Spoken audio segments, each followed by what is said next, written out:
This is the Radical Rant Podcast.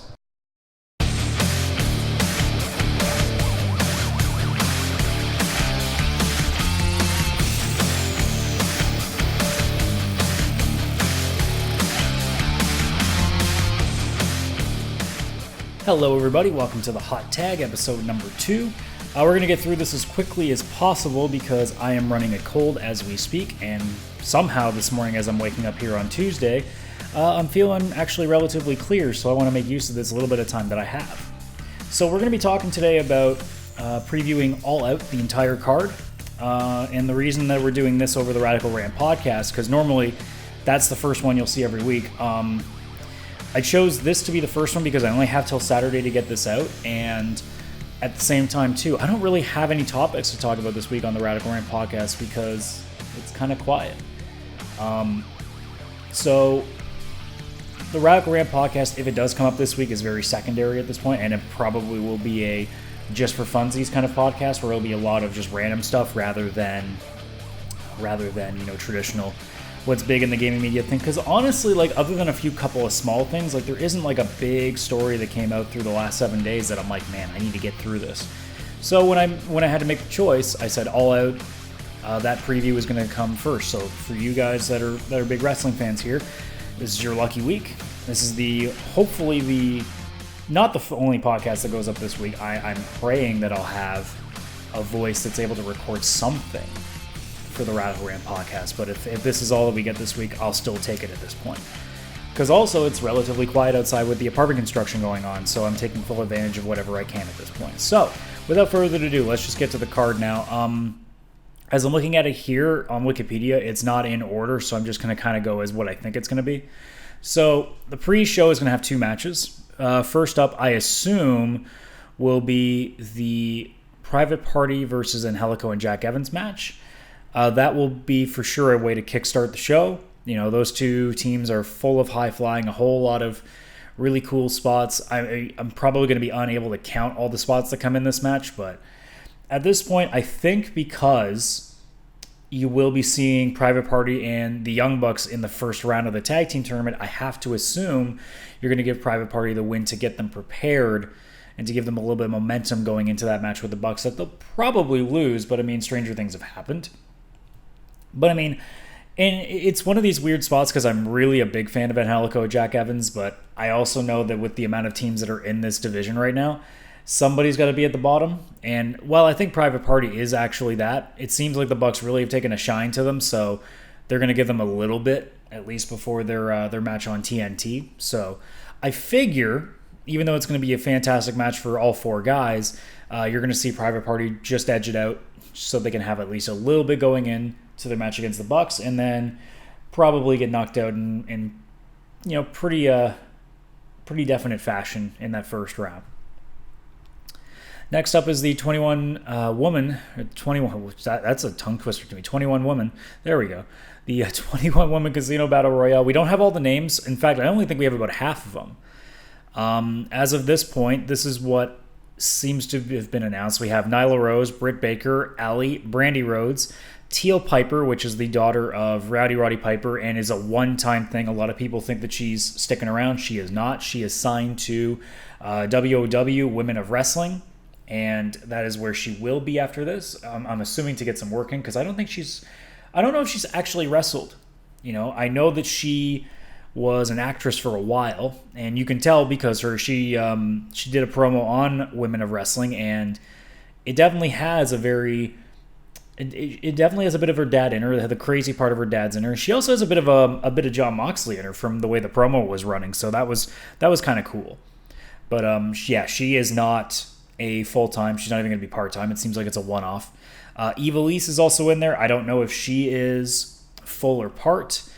Jazz is in there. I assume this is a one-time thing. The Big Swole or Ariel Monroe, if you watch the second Mae Young Classic. And then the last one is Sadie Gibbs, who they've previewed, I think, at least once. I think that was on Double or Nothing they previewed her. I may be mistaken. It could have been Fyter Fest. But that's it. That's, as far as we know, that's the list. And that's what makes it really interesting to me because, I mean, there are a couple of names that you figure will probably be around there. I mean, we haven't heard any of the Kongs because Awesome Kong and Asha Kong were supposed to seemingly have a match, but nothing has come of that. Kylie Ray has been kind of quiet for a little while, so I'm assuming she'll pop up in there. But there's a lot of names that could happen, and there's a lot of names that couldn't, because, I mean, there's a lot of names from various promotions. I mean, you got people from AAA, you got other Joshi wrestlers, because, I mean, I'm surprised that I haven't seen anybody else, but Yuka Sakazaki hasn't appeared as far as I've seen. She might, I mean, I'd assume she'd be in there because she's been in almost every show. But, I mean, you've got, oh my god, what were the other names? There's 2 other names I'm forgetting from that Joshi match. And and there's the one that was dressed up as Freddie Mercury, and I'm forgetting her name. And there's one more that it was a bigger girl, and I know how both of them look, but I cannot remember their names to save my life right now. But those 2 were also on a show, so you could see them. But other than that, like, there's a lot of potential out there, because they could have anybody else. They could pull out new names from Stardom that we haven't seen.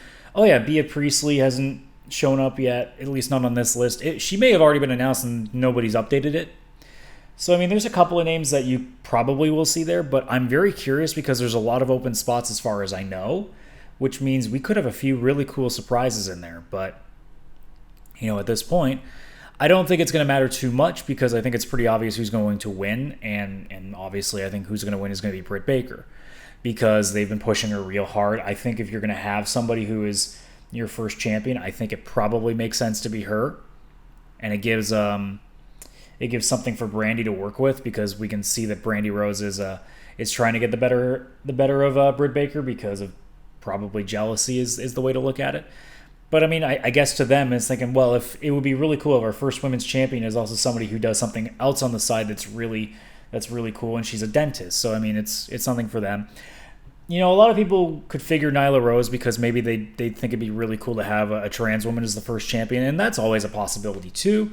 There's a lot of interesting things you can do with it, but I think personally it probably will be Britt, just because I think with the way that they've been pushing her, it makes sense.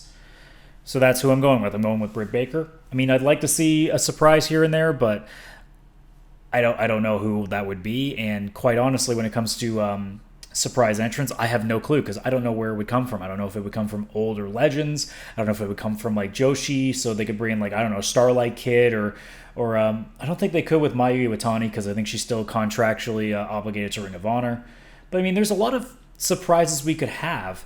As long as it's not Sexy Star, I'm cool. If as long as Sexy Star doesn't show her face, because she will get shit on by the AEW crowd. But I mean, we'll see what happens from there on. And I'm going to be guessing the order of some of these matches, but I figure the match that will open the card will be Darby Allin versus Joey Janela and Jimmy Havoc. That's what I figure will open it. It's very possible it could be Luchasaurus, Jungle Boy, and Marco Stunt against SCU, but I figure that'll be the next one. So I'm going to go with Darby Allin, Joey Janela, and Jimmy Havoc. I mean, realistically, the order doesn't matter, but regardless, the way that I look at this match, and a lot of people are just assuming Darby Allin because he's got the tie with Cody, so it looks like they're giving him a little more rope. I'm actually going to go on a limb here and say Jimmy Havoc, and the only reason that I think Jimmy Havoc will is because he's been very, very quiet this entire time. He's been there at every show, but he's been very quiet. He hasn't been shining. He hasn't been doing too much, and it's not like he hasn't performed. It's not that. It's the idea that he's been kind of held back a bit, and I feel like to get him going, this is a really good opportunity for him to come up with a win. I mean, brain is saying Darby Allin, but I mean, like, my gut is telling me Jimmy Havoc's going to come out. I think Janelle is the odd man out here. And this match could be really interesting. I mean, it's a 3-way, which means there's going to be no DQ, so you're going to see some stuff. I mean, with those 3 guys, you're going to see something that's going to be like, oh, fuck. Because remember, this is All Out. This is not Fight for the Fallen, which Fight for the Fallen, they said straight up, was going to be reminiscent of what the TNT shows will be. This, on the other hand, is definitely not going to be that. And given some of the matches on the card, I think it's fair to say you're going to probably see some blood in these matches, and I would say that one of them has to be this one. So that will be very interesting. But yeah, my guess is going to be Jimmy Havoc on that one. So we'll move to Luchasaurus, Jungle Boy, and Marco Stunt. So a boy, another boy, and his dinosaur against SCU, that being Christopher Daniels, Frankie Kazarian, and Scorpio Sky. I'm pretty much convinced that SCU is going to have to win this because, in my opinion, I think they're actually going to win the whole tournament in terms of the tag team tournament for the first championship. because I think it's too obvious that it's the Young Bucks. I don't think they're going to give any of them. None of the Elite's going to be holding a belt early. I think that's very obvious because they don't want to just make it seem like they're running the show. The Dark Order, which we'll get to later, I think is too easy as well because they're pushing them pretty hard with all the weird promos and all the shenanigans they're doing. I think it's too easy for them to get it. I think they'll be in the final with SCU. That's what I'm figuring. But I think that SCU is the one it's legit enough and also low-key enough that it can be a bit of a surprise to see them win. And I figured that what it'll be SCU and Young Bucks in one side, and then probably, assuming the Lucha Brothers are in that tournament, I would say Lucha Brothers and Dark Order in the other. Or they could do it the other way around. Either way, it doesn't make a difference, but it'd be really interesting to see that happen. I don't think they want to go with an obvious team to start it, so that's where I'm going with. But yeah, I think SCU is going to pull out the win in this one. Also because, you got Marco Stunt in there. I think it's really easy to see that Marco Stunt can easily take that fall. Not to mention Jungle Boy, but I think, with Marco Stunt in the mix, it's a lot easier to justify them losing because obviously, on paper, he shouldn't be able to beat any of these guys. So that's that. I figure next will be Riho versus Hikaru Shida. They didn't say anything, but I have to assume that this being the only women's match on the card before TNT, that this has to be the other deciding number one contender. So I figure, as much as Kenny really likes Riho, I think Hikaru Shida is a legit contender for the belt. Riho is still one of those ones that I'm not quite 100% behind. So I figure Shida being the much stronger competitor, I think it makes more sense for her to be that second challenger for the title. And that's why I figure she's going to win this match, and that will decide who faces who I believe will be Britt Baker, or in this case, the winner of the Battle Royale, to decide who faces each other for the first ever women's championship that will be decided on the first episode of AEW on TNT. So yeah, I'm figuring that it's going to be Hikaru Shida and Britt Baker in that match. Reasons just being that I think that's the best match you can probably put on with everybody that you have at this point. That's my personal opinion.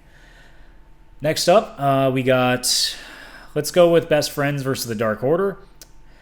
And like I said, I think, because they're pushing them, I think the Dark Order is going to get the win. I think they're going to get the bye because it makes sense being the evil guys. They need to have that bye, so it makes them look a little more villainous that they get to take the break. This is it's tough for me either way because I really like the Best Friends, but I am such a Super Smash Brothers fan. I love the fact that Uno and Grayson are getting a real good look here, and hopefully once they start really getting some matches, and they showed it at Fight for the Fallen, but hopefully with this match too, with it not being as crazy as a four tag team match, that these guys can get a little more work in and really show the fans why they're worth the attention that they're getting. But yeah, I fully believe that Dark Order is going to get the win here. It makes perfect sense for them to get the bye. So we get to all the really big matches on the card now. We get Cody versus Shawn Spears with Tully in his corner. I fully believe that Cody is going to have Arn Anderson in his corner. I don't think they're going to make it simple and have it being Dustin or even MJF. I think it has to be somebody interesting. I like what Solo Monster said on his show. The Solo Monster Sounds Off, where he said, I think it'd be really cool that, and this is not I think, he thinks, that it'd be really interesting if Cody does have Arn in his corner, but Arn turns on Cody by the end of it because we know very well that the Four Horsemen are always there to mess with the roads. And that would be a really interesting thing. I like that idea.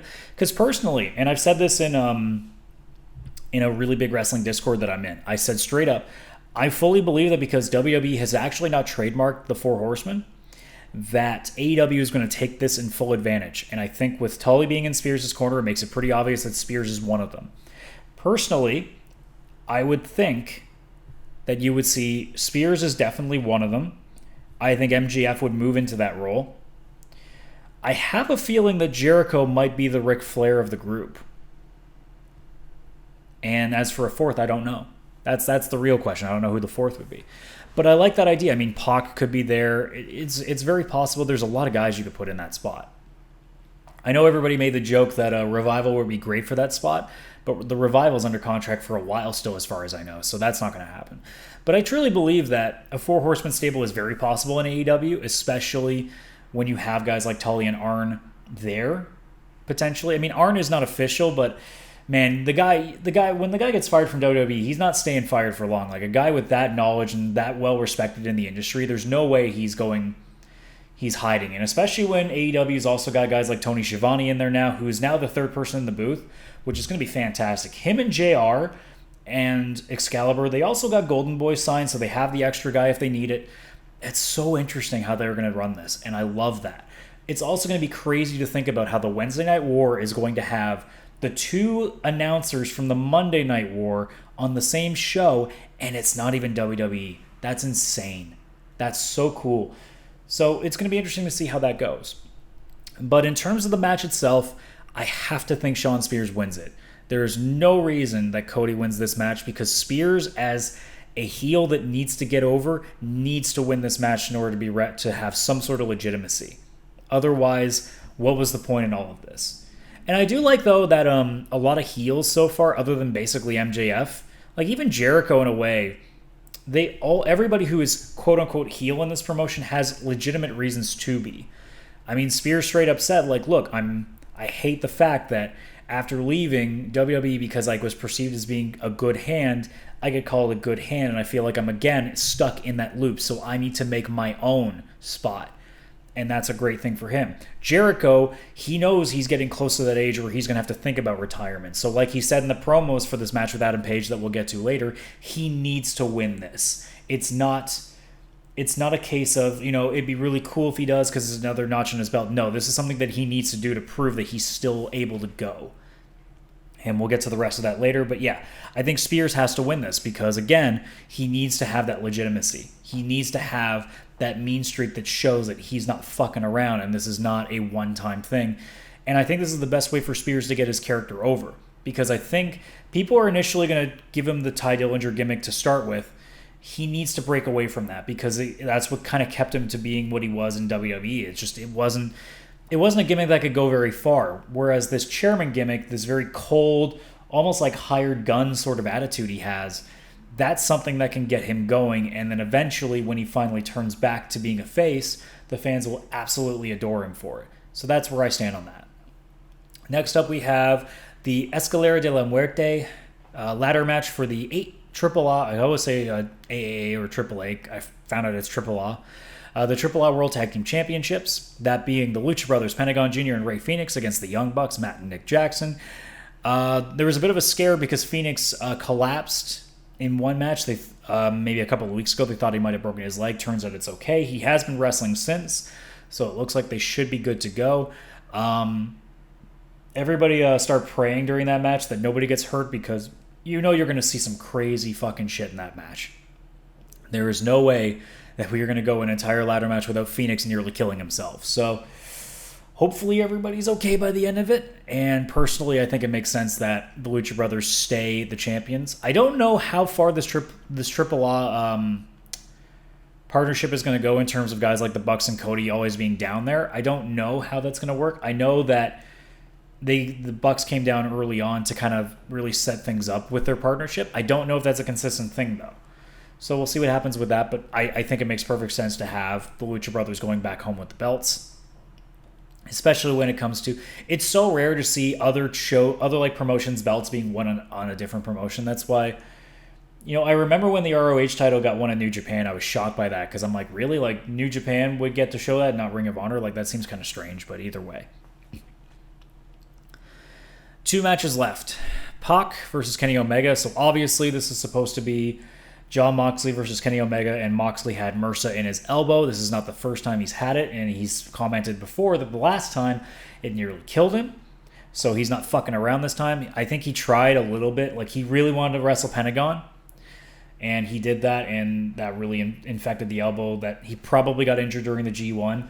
Kenny cut a fantastic promo on that in the recent All Out, Road to All Out, where he said, look, I didn't fuck around for this match. I prepared for you because I took you seriously. You, Moxley, on the other hand, decided to do all your bucket list. You wanted to go and do hardcore matches. You wanted to go into Japan. You wanted to win the title, the US title. You wanted to work the G1. And now look, you're hurt. I want to cry for you. I feel bad for you, but I won't because I was ready for you and you were too busy dicking around. That's basically the promo, and I love that. And it's showing us out of Kenny that's a little cleaner-esque. He's getting a little bit back to that fuck you stage that he was in when he first came into the Bullet Club. I like that. But I mean, if there's a best case scenario for a replacement, Pac is pretty much the best replacement you can have. So that is going to be a fantastic match. And in comparison, I think it'll be the better quality match in terms of spots. I don't think it would be the best story told match, however. I think because the Moxley-Omega rivalry has really got some nice story on it. But either way, it's a great makeup match. It certainly is what it is. It seems like we've been getting conflicting reports whether Pac was supposed to be there or not. It sounds like he wasn't scheduled, and it just happened to be that he was able to make the show now because he's dropped the Dragon Gate title that he held, which is what caused him to not be on the initial show on Double or Nothing. So it is what it is. We'll now see him in full. I'm very curious to see how he does there. I think he's a great addition to the roster and much needed, especially when you have WWE guys that people will know and at the same time are not as well known enough that you can really justify them being there. Jericho is the one exception, and we'll get to that obviously in the next match, which we will do in a moment. But first, I fully believe that Omega is going to win this match because he needs at least a big win to kind of put him back on his redemption arc. And I'm going to throw out some crazy stuff. Like, I have a lot of ideas with what's going to happen with these guys. And I will get into that probably when I get a preview for what's going to happen on TNT. But the short form of what I think is going to happen eventually is I think Omega has to turn heel. And the short reason for that, and I will get into a lot more of it when I do that video, probably just before the TV starts. I think Kenny needs to be able to get over as a star to new fans. And by telling people that he is a star is not going to get him over as a star. I think showing him as the cleaner, or at the very least the crazy Kenny Omega that we have seen before, is a fantastic way to get fans to care about him early and get over with them. And then when it comes time to making that turn and that full redemption arc, and I will tell you exactly how it will work, in my opinion, you'll understand exactly where he's going and why he's going where he is. So that's my opinion. But I think he will get the win here because he needs to at least get some wins under his belt, because he's going to have to challenge for the belt eventually. You're not going to keep him away from the belt forever. And speaking of the belt, we get to the last match on the card. Adam Page versus Chris Jericho. It is very torn between people who they think needs to win it. I fully expect that this has to be a Jericho win. There are a lot of reasons for it, but there are two core reasons that I think need to be. Number one, Adam Page is too early. It's too early for him. Straight up. I think he is going to be a star, but along with him and MJF, those are guys that a year from now will be main event, top of the card, forever guys. I think those two will fight for the title at some point in the next year. Some point in 2020, you will see those two fight for the title. That's my opinion. But now, it's too early. People do not know who he is in comparison to guys like Omega, in comparison to guys like Cody, in comparison to guys like Moxley and Pac. It makes no sense to have Page as your first champion. And this is my opinion. I know that what people are saying about Jericho being like, well, you don't want your first champion to be a WWE star. I get it. I really do. But I think between the two guys, and this is what they get for putting them in the position that they did, and it seems like it was I've heard rumors that it was supposed to be Pac and Omega as the first championship match. But because of Pac having to pull out because of him not wanting to lose while he had the title and stuff like that, they had to change everything around. Whatever it may be, this is what the match that we have for the title. This is the match that will decide the first champion. And if you're going to have a champion to show up on TNT, for people that are never going to have watched wrestling in a long time, perhaps even since WCW, because this is TNT, it's on the same channel that Nitro used to be on. If the first person they see coming out with that belt is a guy they remember, that will get them to pay attention. If the first person they see with that belt is a guy they've never heard of before, the rope is going to be a lot shorter. I think if they see Jericho, they go, oh shit, he's the champ, and they'll be curious. I think it's a great business decision to do Jericho as the champion. And I think for him too, it also makes sense in his story because this is a guy who needs to prove that he can still go. And if he loses this match, he says it's the end of Chris Jericho. So I don't think he's going to lose. I think it makes perfect sense for Jericho to come out and win this match. There might be some shenanigans. You never know. But that's where I think it's going to go. And that's where I think it makes sense. Because again, and I said this too, I don't think Page being champion really puts any challengers out there. I think Jericho being champion immediately throws a couple of guys in front of him. You got Omega, you got Cody, you got guys like that. That makes sense to go up against Jericho right away. Even Moxley. Moxley has an old rivalry with Jericho going back to WWE. You already have 3 major competitors set up for him. If Page wins, what's his competition? Like in terms of storylining, you don't have anybody set up. You have maybe MJF at best. That's it. So you'd have to start shoehorning stuff in. Whereas with Jericho, there's a lot of natural rivalries already set. That's how I look at it. Normally this would be the end of it, but there is one big question that goes in, and this is how we're going to finish it.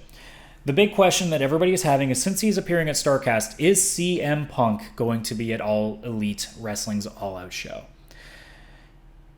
The brain says no. The heart says I hope so.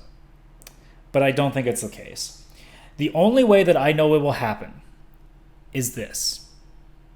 If MJF just suddenly comes out to the ring and starts cutting a promo, get your hopes up. Because that's a spot. Anything else, I wouldn't expect him showing up. He won't be in Cody's corner. He's not going to surprise by interfering in the main event, or even Kenny Omega and Pac. It's not going to happen. He's not ready to wrestle. He hasn't wrestled in like years, and I think like when did he actually leave WWE? Was it 5 years ago, at least? Yeah, he's in probably some amount of shape with cardio when it comes to MMA, but he hasn't wrestled in a long time. I mean, there was that rumor that he appeared and gave like a quick go to sleep under a mask at a really, really small show. Sure. But he's got a lot of rust, and you're not going to put him in the main event right away, and which means you're not going to put him in against any really big guys right off the bat.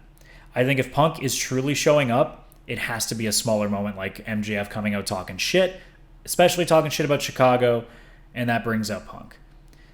But in my opinion, as much as I would love to see him there because I am one of the biggest CM Punk fans, he is the reason that I got back into wrestling. I left during the John Cena reign of terror and came back right around the pipe bomb. And he's the reason that I stayed interested. I'd love to see him go again. I don't even care if he's all that good. I just think as a talker, he is fantastic and more than worth the price of admission to go see him. I think he is a great addition to AEW if he goes there. However, I truly do believe that Punk does not want to go back to wrestling still. He's still not happy about it. And I think he's more than happy just doing what he's doing now. And I think he enjoys trolling fans. So the fact that he's at StarCast almost tells me that he's trying to troll because it's too obvious to think that he would be at All Out then if he's at StarCast. That's my opinion. But if he does show up, believe me, I will mark out like a motherfucker, and when I do my review of the show, yeah, that will probably be the first thing I say. And it will probably, if I can find the clip of it, that will be what plays in the show. I guarantee you that. But until then, I don't think it's happening, and I don't know if it ever will. It's very possible that we go the entirety of his life where he never goes back to wrestling. It's very possible. But that's going to be it, guys. So that's what I think All Out's going to be like. So Saturday is on the way. I'm very looking forward to that card, and hopefully it is exactly what I hope it'll be. It's just another fantastic show. So with that being said, guys, thanks for watching. Don't forget to like and subscribe to this video, like the video and subscribe to the channel. It's always so hard to do this stuff. Comment below what you think about the show. You know, what you think the results are going to be. What you think about Punk returning. All these kind of things. Hell, who do you think's going to show up in the Battle Royal? Because there's so many extra spots. As well, don't forget to share this video with all your wrestling friends, especially those getting all set for AEW. And hopefully, to everybody else out there that's listening to this and looking forward to the other shows, the Radical Rant podcast should show up. Like, I'm really hoping that it happens this week. And if I'm going to end up recording it, it'll either be Wednesday if I'm lucky on the sound again, and assuming that I'm staying better, because I'm actually still feeling okay. You know, my nose isn't clogged up, my throat isn't scratchy. hopefully, if I have something, it'll be up by Thursday. If you do not see it by Thursday, I'm pushing it to the following week. Because like I've said before, I skipped 1 week because I couldn't record till minimum Friday. Couldn't get a chance to record on that Friday either. And there's no reason to record on the weekend because if I do that then I'll have nothing to talk about the following podcast. So if you do not see it by Thursday, expect just the Radical Reign podcast to be back to normal next week. So with that being said, guys, once more, thanks for watching, and I'll see you next time.